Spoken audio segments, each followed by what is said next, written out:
think about it this way. If you yell at your people every time something is wrong, they'll just be like, oh, Tom's a yeller. Right. And if I just don't mind being yelled at, I can get away with anything. Right. Do you know what I mean? And that happens in companies a lot. It's like you have to be in some ways calculating and controlled and choose what you're gonna get upset about. Otherwise, the people that you're projecting that to aren't gonna be able to discern a minor mistake from a catastrophic mistake. It's very important that you're not the boy who cried wolf. Hey everybody, welcome to Impact Theory. You are here, my friends, because you believe that human potential is nearly limitless, but you know that having potential is not the same as actually doing something with it. So our goal with this show and company is to introduce you to the people and ideas that will help you actually execute on your dreams. All right. To paraphrase Stephen Pressfield, today's guest is one of the greatest thinkers of our generation. He's a multiple-time best-selling author who's written a seemingly impossible 6 books in the last 5 years. His meditation on Stoic philosophy, The Obstacle is the Way, is not only a true perennial seller, it's been translated into more than 20 languages and has a devoted following of some of the most driven and successful people on the planet, including NFL coaches, world-class athletes, entrepreneurs, TV personalities, and even political leaders. By my estimation, it is one of the 10 most important books you must read if you want to develop a mindset for success. And even if this were his only book, I'd sit at his feet to learn, but every book he's written delivers a similar level of impact. This guy is without question my intellectual man crush Monday. The systematic and practical nature of his thinking is so powerful, it's nuts. Especially considering that he dropped out of college at 19 so he could apprentice with the master author Robert Greene. And by all accounts, my friends, he learned his lessons very well as he went on from there to not only become an amazing author in his own right, but in his early 20s became the director of marketing for the billion-dollar public company American Apparel, helping it achieve its astronomical levels of success, and in the process becoming one of the most sought-after voices in the field of media strategy. His incredible marketing tactics, detailed in the book Trust Me, I'm Lying, not only became a bestseller, it helped him launch his own media consulting company, Brass Check, which has advised companies like Google, Taser, and Complex, as well as world-renowned authors such as Neil Strauss, Tim Ferriss, and Tony Robbins. So please, help me in welcoming the best-selling author of Ego is the Enemy and most recently, perennial seller, the modern-day philosopher king, Ryan Holiday. Yeah. Your reaction to that last part was amazing. Well, that was very kind. I appreciate it. Now, I've been effusive with my direct-to-your-face praise for quite some time now, so hopefully you know that all of that is truly sincere, that isn't hype for the show.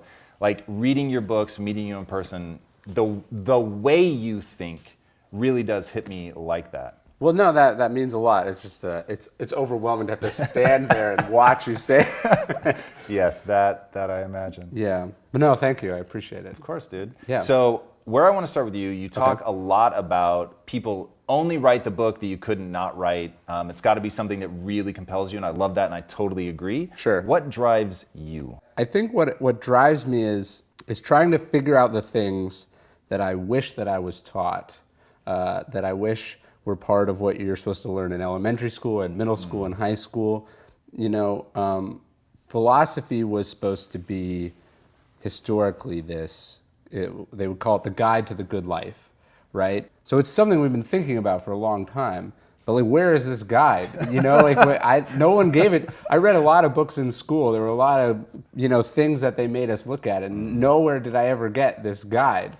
And so I think I'm always sort of searching for the answer to that question. Like, how does one live? How is one supposed to live? What do you do in the morning? What do you do at night? How do you find happiness? The answers to these questions. And so I'm looking for that personally. And then I think professionally, my job is to then share the answers to those questions as I find them.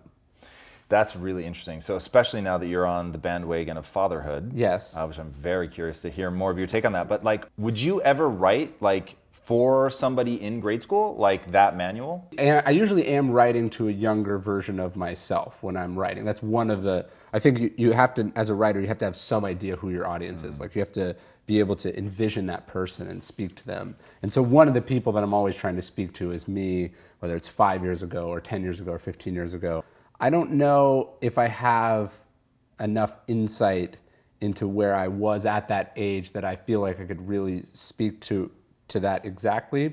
But I do love really well done children's books. I mean, like if you've ever read The Little Prince, there's tons of lessons in there. I think right now I've still got enough to say to me just a couple years ago before I can go back in time quite that far. Right. Like the smile that you had on your face, I want to make sure we show Okay. that when I asked you about becoming a father. Yeah. How has it changed the way that you think or approach life? So my son is 13 months, so I don't have a ton of experience yet. But I would say, I'll give you three lessons. So number one is it becomes much easier to say no to things because you realize we seem to have a limitless capacity to steal time from ourselves, right? Yeah. And the Stoics talk about this all the time. Like you would be incensed if one of your neighbors encroached onto your physical property.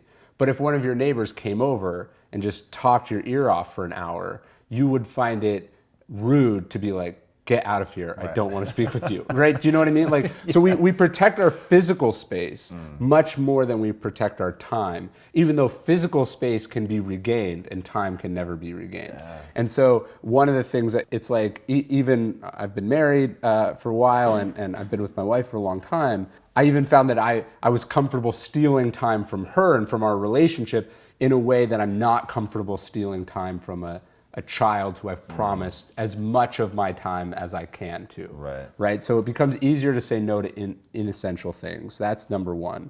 Number two, I would say, is that especially when my son was first born, was sort of learning that like parenting is just actually just being there, right? Like just physically in the space. So almost nothing else in my life would sitting in a chair, not doing anything, be doing something, right? And so it's really slowed me down in a very good way, right? That like my job is to sit here while he plays around on the floor doing whatever he wants. I don't need to be as purpose oriented, and that's been a really good lesson for me. Because why is that a good lesson? Because if you think that action is the end all be all, you end up doing action for the sake of doing action, right? So I feel like I should always be doing and doing and doing. But sometimes you're just supposed to be. And oftentimes just sort of being there and sitting there and being still is where really great insights come from. And this is also where happiness comes from.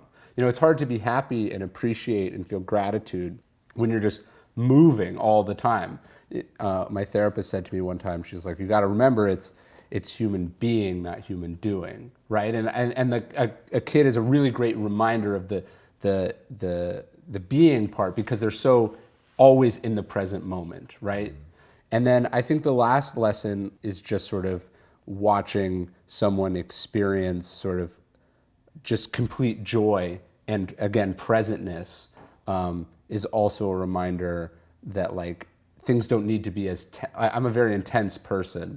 And although that intensity is responsible for a lot of my success, it's also responsible for my unpleasant moments, right? It's responsible for anguish that I feel or insecurity that I feel and the need to be busy all the time. And so I think just watching, the simple pleasures that he can enjoy, I think lets me feel a bit more gratitude and appreciation, and then lets me focus on what's really essential. All right, well now let's ask a really interesting question, at least. I'm deeply fascinated by this. So now let's imagine you wake up tomorrow and you don't have kids. Yes. What of those things would actually carry forward as transformative elements for you? I would say in a way I would carry forward all of them, but having this person, this living thing that you're responsible for, keeps those lessons top of mind because there's real consequences for it, right? It's a reminder that you can't do everything all at once and you do have to prioritize. There's someone who will be upset, who will be hurt, who will suffer for this, rather than you just deferring those costs into the future, which is what I did before I had a son and what I think most people allow themselves to do all the time. We know objectively that we're gonna die. We don't have unlimited amounts of time. But we still spend it as if we have unlimited amounts of time because the consequences are so deferred into the future that we can get away with it. I also intellectually knew all those three things that I told you before, But it's been good. It's been the hardest thing that I've ever done, and I think it's good to challenge yourself that way. All right, so abstracted from kids for a second. Okay. You're a very methodical thinker. So what is the matrix by which you make a decision for how to spend your time or even what to strive towards? Look, I struggled with the time thing before I had a kid. So my instinct is, I heard a great line from Austin Kleon, and I think he got it from somewhere else. He was saying, that the job of, or the mindset of an entrepreneur or a creative person is that you basically say yes to everything until you can get to a position where you can say no.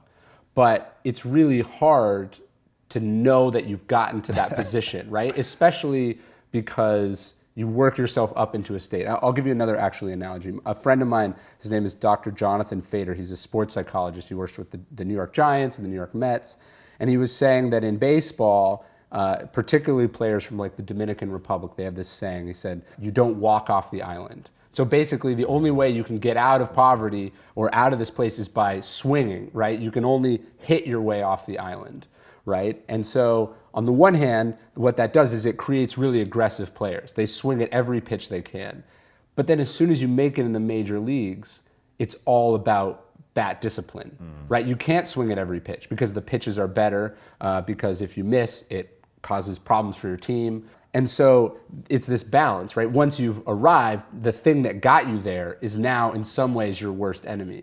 And so that's something that I have always struggled with, is like, I've always been the person that just said yes to everything. Early on in my career, it was like, I can do all of it at the same time. I don't care if you think it's humanly impossible. I will outwork you. I will make it possible. And so there was a time where I don't think I ever ended one of the opportunities that I had. So I was just adding them on top and on top. And I never hit a wall. Like, I just never hit it. And so always saying yes, that became who I was. And now as I've achieved a certain level of success and what I've done has gotten harder and harder, now it's all about protecting the space that I need to do that work. I think just the idea of needing to make those hard choices, knowing what's important, what's not important, what I'm trying to accomplish, not only have I struggled with that already in my life, but then having a kid makes the stakes of that higher, but then it's also just a learning experience. Yeah. There's a concept in Perennial Seller which truly haunts me, okay, and is clearly the sign of the thing that I struggle with along these lines, which was, nothing is destroyed more great artists than the thought that they can do two mutually exclusive things at the same time. Yes. I butchered the quote, but right. You get the idea. And you've said that of your consulting business, you feel like all you do is untangle people's like mess of things that are often conflicting that they want to do. What is it about that problem, and how do you help people through it? Well, I think what I'm saying is that oftentimes people go, okay, here's really what I want to do, and this is what I'm trying to accomplish. And then they see all these other things that other people are doing, and then they kind of see that as like a grab bag, and they're like, and I want a little of this, and a little of this, and a little of this, and I want it all at the same time. And that's not really possible, You can't play 5 sports at the same time. You got to pick one, you got to specialize. Maybe you can do 2, but you probably can't do 5, right? You can't be a classical musician and a rock star, and this all at the same time. So it's about sort of picking your lane, and then knowing that some goals are mutually exclusive. The question I ask clients the most is like, what does success look like for you on this project? And I get them to really describe it to me, and let's say there's more than one thing in there. I go, now if you could only pick one of those things and the other ones didn't happen, which one would you pick? And I'm trying to get them to sift through some of that conflict so we can really hone in on what we're trying to do. And oftentimes, where ego comes in is like, we've got the things that impress other people, and then the real meaningful impact that we're trying to have. And oftentimes, I'm not saying that the status things aren't nice and they're not impressive and they're not cool, but we've got to make sure that they're not coming at the expense of those other things. Right. I love that notion of, asking yourself what success looks like for you and having that clarity. And how important is that clarity, do you think, for people that want to be successful? Like, how much of this is you start with a goal that is abundantly clear and then you create a path? I think one of the things that has really helped me make some of the decisions we were talking about earlier is, what does like an ideal day of your life look like? Like, maybe not right now, but like, what do you want a day in your life to look like? And so if that day is like, look, I'm the kind of person, I love going to an office, I love lots of responsibility, I love lots of pressure, I thrive in that environment, well then great, you know that that's where you want to end up. For me, when I think about like the high-powered executive who an entire company is resting and falling on, I think, how does that person have time to do any creative long-term thinking? I don't think that they do. And so I had to realize that, oh, these two paths, because I was on two paths. I was a writer and a researcher, and then also I was at a big company, that they were mutually exclusive, that one was coming at the cost of the other. And I tried to do both for a long time. At one point I stupidly doubled down on the one that I didn't want. And I realized, it occurred to me one day, I was actually in LA, there was some chaos at American Apparel, and so I'd gotten called back in. They were paying me great money.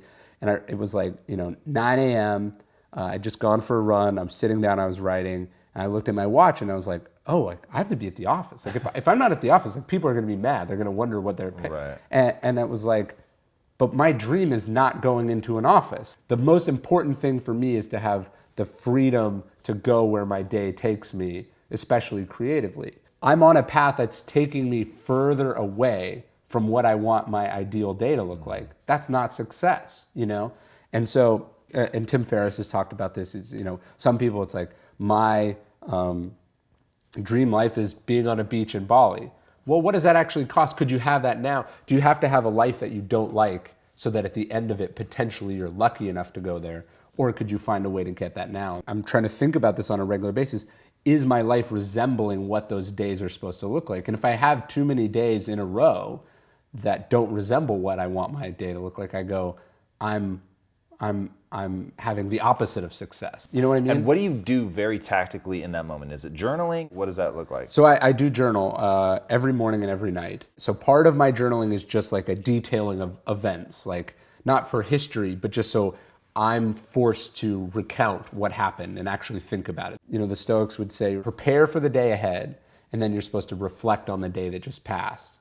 And so that sort of process of preparing in the morning and reviewing in the evening allows me to never get too far from where I want to be. You know what I mean? Like I'm never gonna wake up 5 years from now, hopefully 5 years from now, and go, this is just really not the life that I wanted, because I'm doing a regular series of check-ins.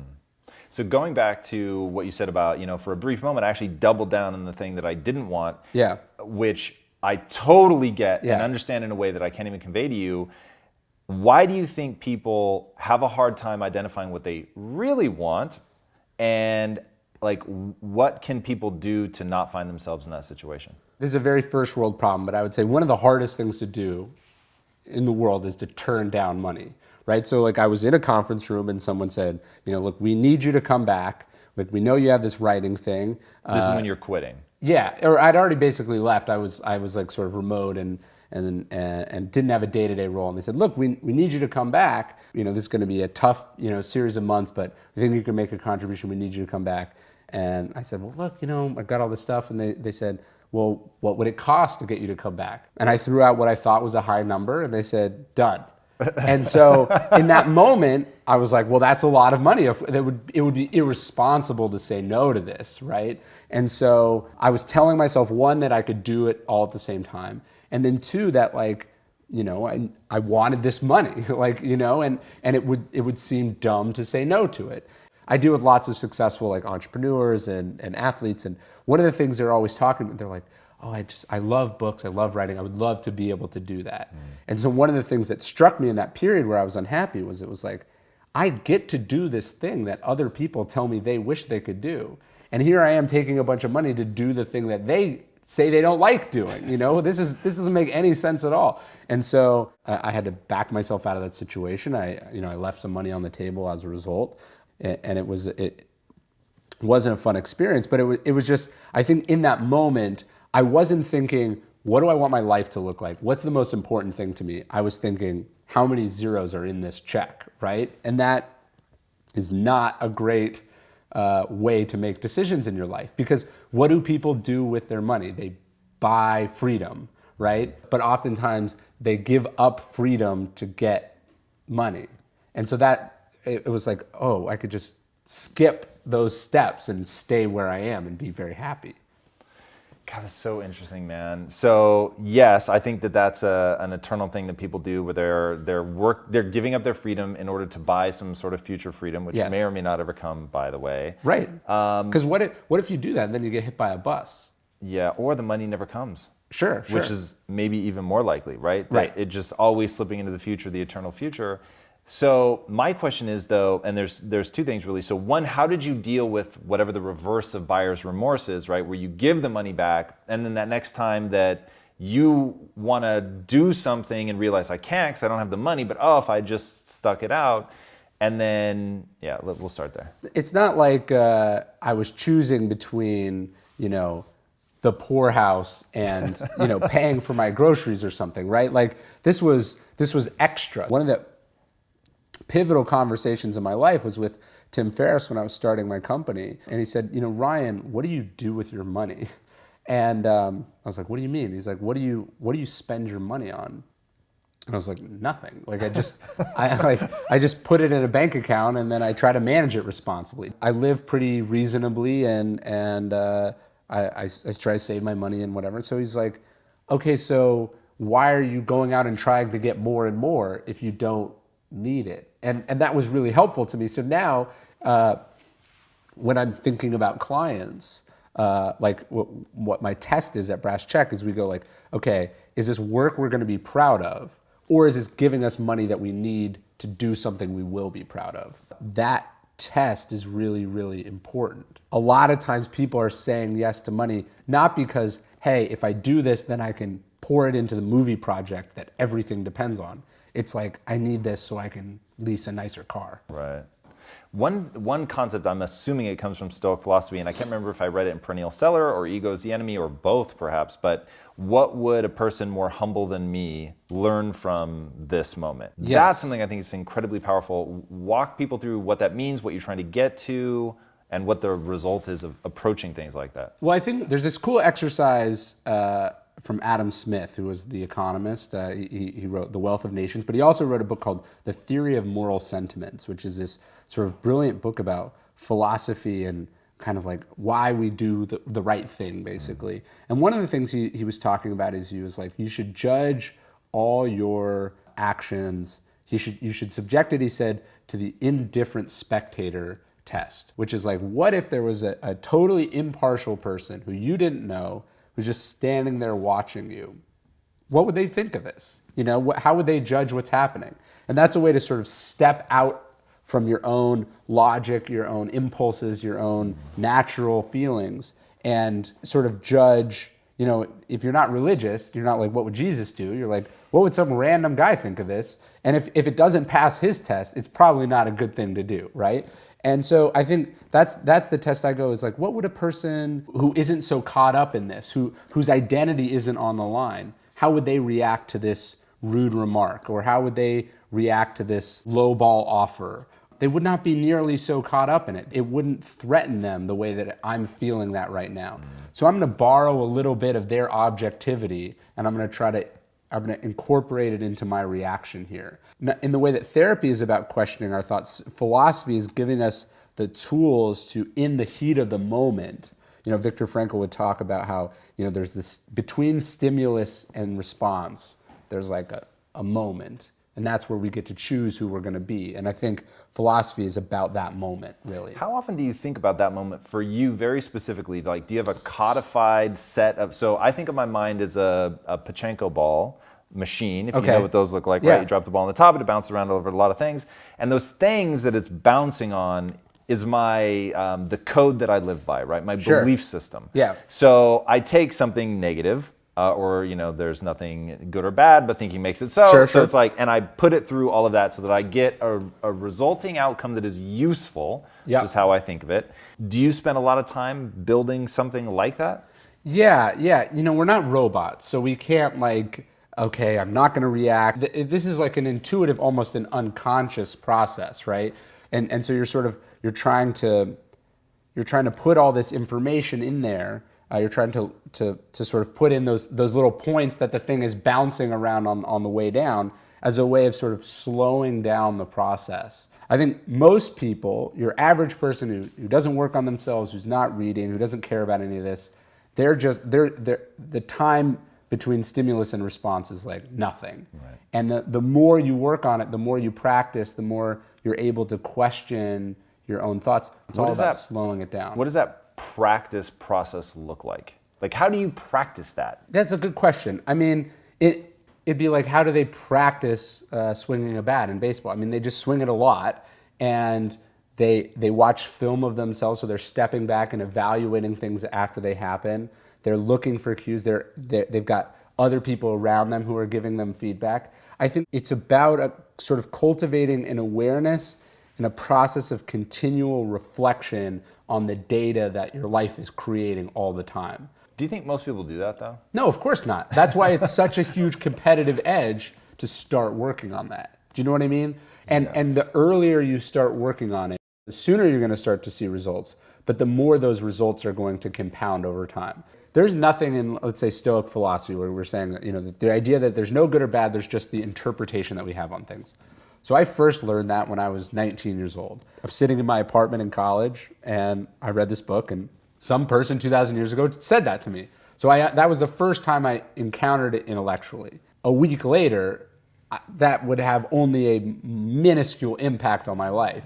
But every time I've thought about it, every time I've studied it, every time I've tried to reflect on how, in retrospect, I could have done that better, I've accumulated slightly more knowledge, more appreciation, more sense of that, the truth of that, and I've gotten better and better at it. I might be only 20% better at it now, but I'm hoping that at 70, that return will compound, not unlike my retirement savings, right? Like, you're thinking about this and working on it and writing about it and talking to other people about it and trying to evaluate your own behavior, and then it's just this process of reflection and minuscule improvement as you go. You're not trying to get to perfection right now. You're just trying to get a little bit better than you were yesterday or an hour ago.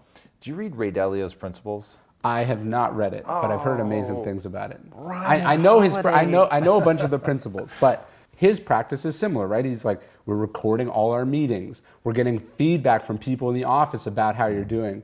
One of my favorite stories about that, Pete Carroll, the coach of the Seattle Seahawks, one of the best coaches in the NFL, he was talking about how coaches are constantly filming their players, and they're forcing the players to break down game film. They're ruthless. It's like you could have a great game, and then the next day you're back in the practice facility, and the receivers coach is telling you what a horrible game you had and all the opportunities that you've blown. And so obviously that's what makes these guys so great. And Coach Carroll was saying, I realized I don't do that to the coaches. The coaches never experience that. And so he started filming his coaches, and he would force them at the beginning of the season to look back at all the times that they blew it, right? That they lost their temper or that they missed something. And so I try to do that in my own life. I mean, one of the ways that authors aren't supposed to read their own reviews, for instance. One of the reasons that I read most of the Amazon reviews, let's say, on my books, is that I want to get feedback from people. So I'm not reading them to feel like I'm awesome or to sort of whip myself, but I want to see what people are responding to, and I want to get unsolicited feedback on the writing. I have a filter that I put that information through, but I'm looking for as much feedback as I can about the things that I do so that I can incorporate that data and get better.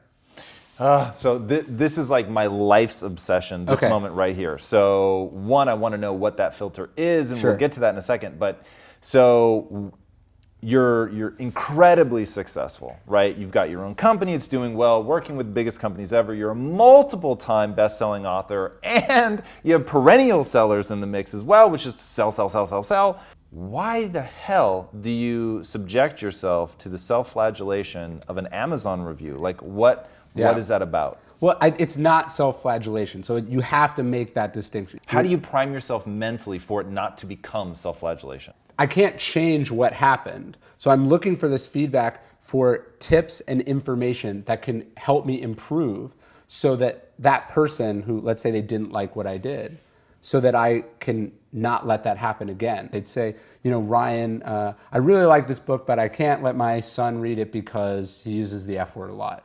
And so it's like, okay, so some people don't like cursing.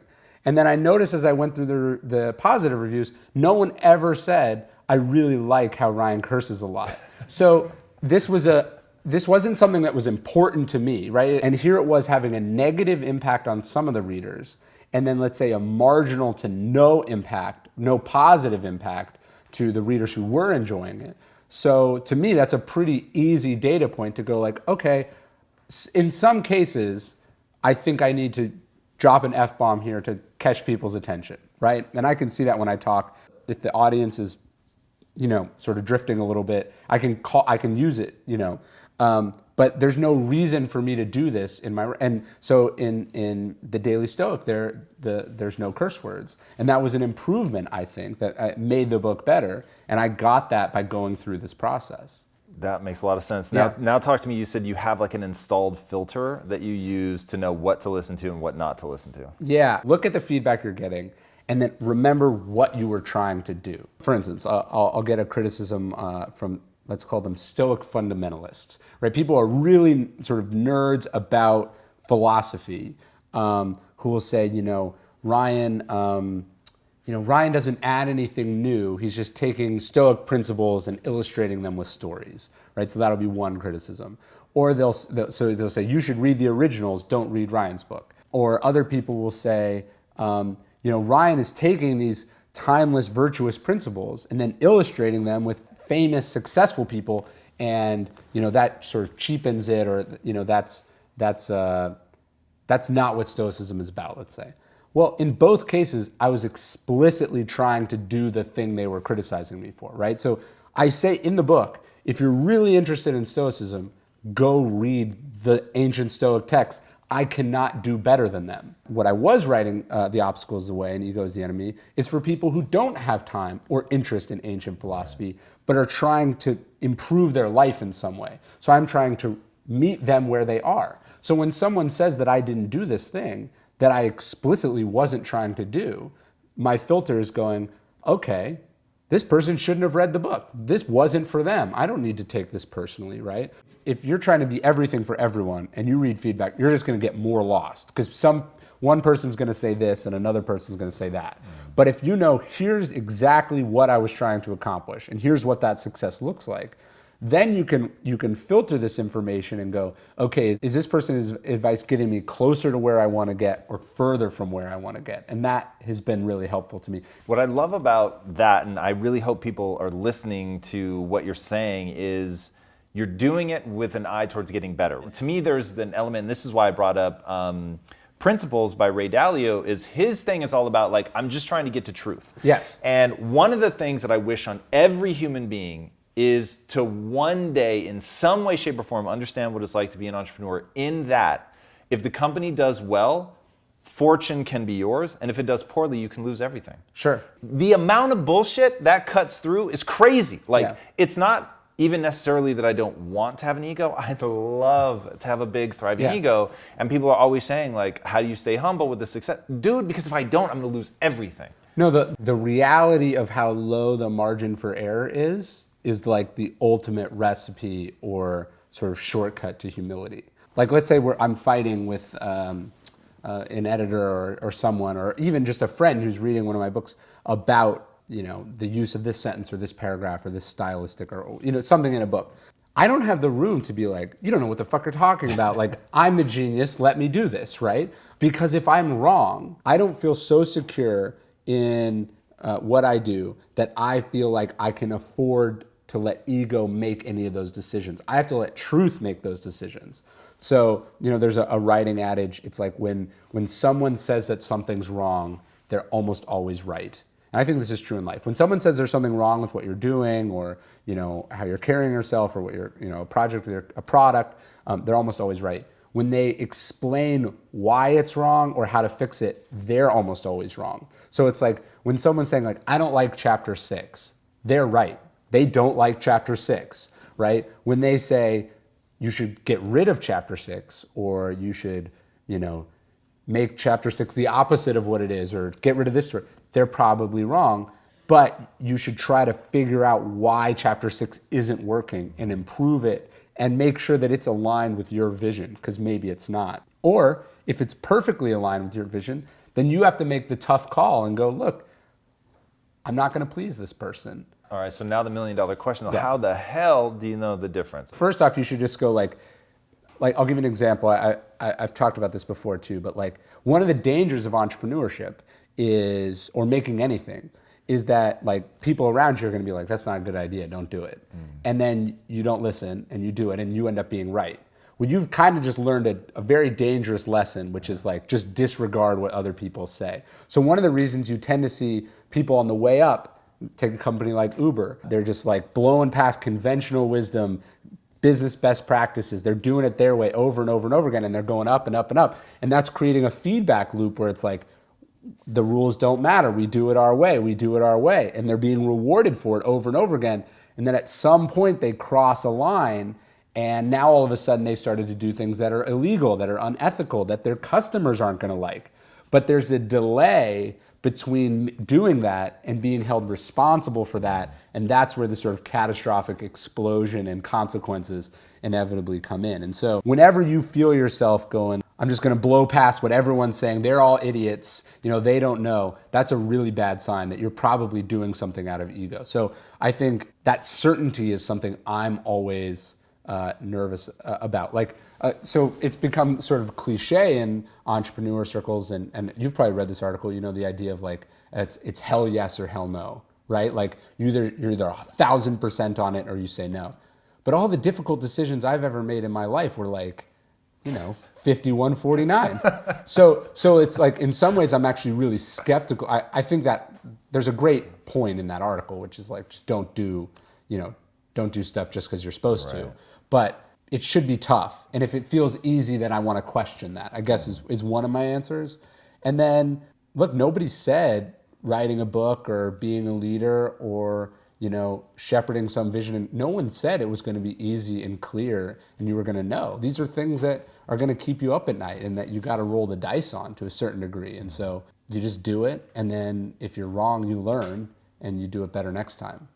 How do you keep your emotions out of the way? Like I have a very simple formula, which is the thing that I want in this world, I want so desperately that, and it's not an ego thing. So I have an ego for sure, but it's very easy for me to set that aside because it's not the thing that I want most. Okay. And so in those times of like, emotionally, I want to do this. Yeah. But then I just check it against, does it actually help me get where I want to go? No. Okay, cool. Then I'm going to go after that thing. What mechanism do you have for dealing with that? Well, I think one of the best ways is just time, right?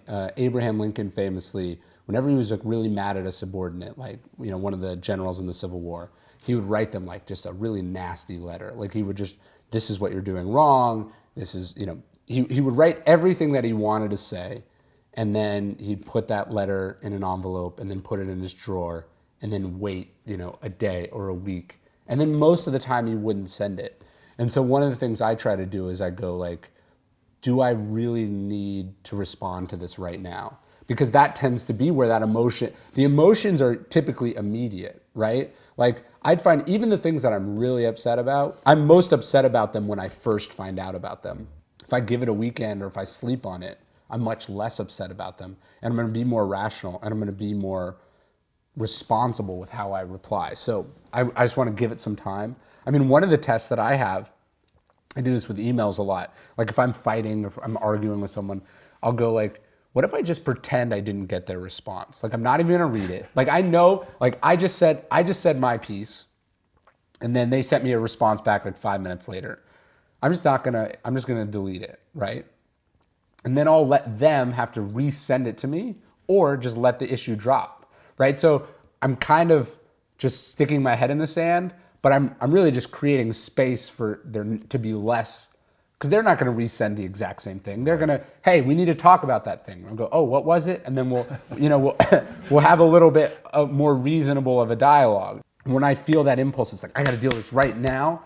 That's emotion, and that's probably not going to get the best solution out of things. What are things that wind you up To use a nice British phrase. that get me pissed off? Yeah. You know, when people mess with my stuff. So like if I, like writing is about what I'm trying to accomplish, right? And so I did it the way I wanted it to be done.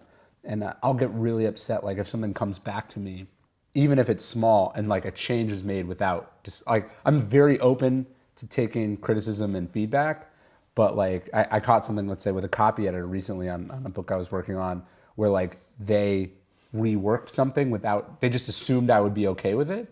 And they reworked it and I caught it. And that was very upsetting to me, right? Because if I hadn't caught it, something that I didn't sign off on could have gone out to my readers. But, you know, I was much more upset about it at 3 o'clock on a Tuesday than I was the following Thursday when I finally got to the bottom of what happened and I worked through it.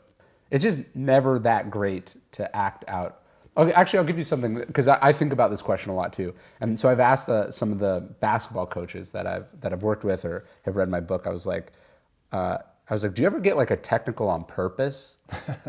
Because like a coach, you know, the worst thing a coach could do is get so mad about something that they give the opposing team an extra point, right? So obviously you don't want to get a technical on accident, like, because you're just whipped around by your emotions. But sometimes you should get upset to send a message to your team, to send a message to the refs, you know, to get the crowd going, whatever it is. And so I was like that. I'm interested, if I'm going to use my emotions, I want to be calm internally, but projecting the emotional response that's going to be effective in that situation. But I don't want to be jerked around by those emotions unconsciously. Dude, that's advanced class shit. Yeah. So this is something I don't often talk to people about, but is absolutely necessary, I think, to certainly be running a company. Is A, you've got to be able to control your emotions so that you're not getting whipped around, as you said. But B, you have to understand that all of this, even emotions, expressed, suppressed, facial expressions, all of it is a performance meant to convey something. Yes. And once you understand that you can leverage outrage, intensity, anger, whatever the case may be, as a tool to move somebody down the road, then you can really start to become effective. Well, think about it this way. If you yell at your people every time something is wrong, they'll just be like, oh, Tom's a yeller. Right. And if I just don't mind being yelled at, I can get away with anything. Right. Do you know what I mean? And that happens in companies a lot. Common. It's like you have to be in some ways calculating and controlled and choose what you're going to get upset about. Otherwise, the people that you're projecting that to aren't going to be able to discern a minor mistake from a catastrophic mistake. It's very important that you're not the boy who cried wolf, you know, the one who's screaming about inconsequential matters, and then when someone messes something up, when they cross that red line, they're not going to take it seriously because you're like, look, you yelled at me yesterday because the coffee was cold, and you know here you messed up something on my calendar or whatever it is. You've got to be able to use those emotions, how you articulate what you're feeling, or how you're going to act in a meeting, or how you're going to present a plan. That's a communication tool, and you've got to be able to use that. You can't just be, oh, I'm not feeling it, so I'm down today, or I'm in a shitty mood, so I'm going to be yelling today. That's not a good way to make those tough decisions. I think of Ego is the Enemy and Perennial Seller somewhat as compendiums to each other. I don't know if you feel the same. And I guess if you don't, I'll give you my reasons for that. If you want to create something great, you need to get your ego out of the way, right? So that's sort of the moral of the story for me, right? So the Perennial Seller addresses how to actually tactically create something that's great, but you can still feel the ego is the enemy elements in it, where it's like, you're ultimately the one that's going to stop you or propel you forward. Yes. So taking that concept of, if you want to create something great, this is how you get out of your own way. What are like the 3 or 4 things that people need to do, think, believe, whatever, in order to achieve greatness? Well, so number one, like, what are you actually trying to do? Because you can't do 15 things at the same time. So like, here's what I'm making. That's the main, like, do you actually know, right? Because sometimes people are trying to do too much at one time. And then who is this for? Because it can't be for you. You know, like obviously everything that you work on should be fulfilling and exciting and interesting to you, but you're not the customer of your product by definition, right? You can't buy it from yourself. So like, how is this going to provide value for the audience? That's like the most important thing. And that has to be the ruthless test that you check everything you're doing against. Number 3 is like, who are the people that are helping you check whether you're doing that or not, right? And so I think you need to have that test even if you're self-funding an entrepreneurial venture. Like the fact that you were successful in the past, so you don't have to get venture capital on your next project, that's great, but it's also a potential disadvantage because now you don't have this external objective feedback telling you where you can improve, where you can fall short. So that means you need to work extra hard to cultivate those people, whether it's a board of directors, whether it's trusted friends, whether it's a focus group, like who is interacting with this thing and giving you feedback. I think that's really important. And then I would say that 4th and the most important one, and this is where ego I think kills a lot of projects, is people think like, if I build it, they will come, right? If I just make something so good, it will automatically be successful. Or they go, I'm a maker, like I shouldn't have to also be a marketer.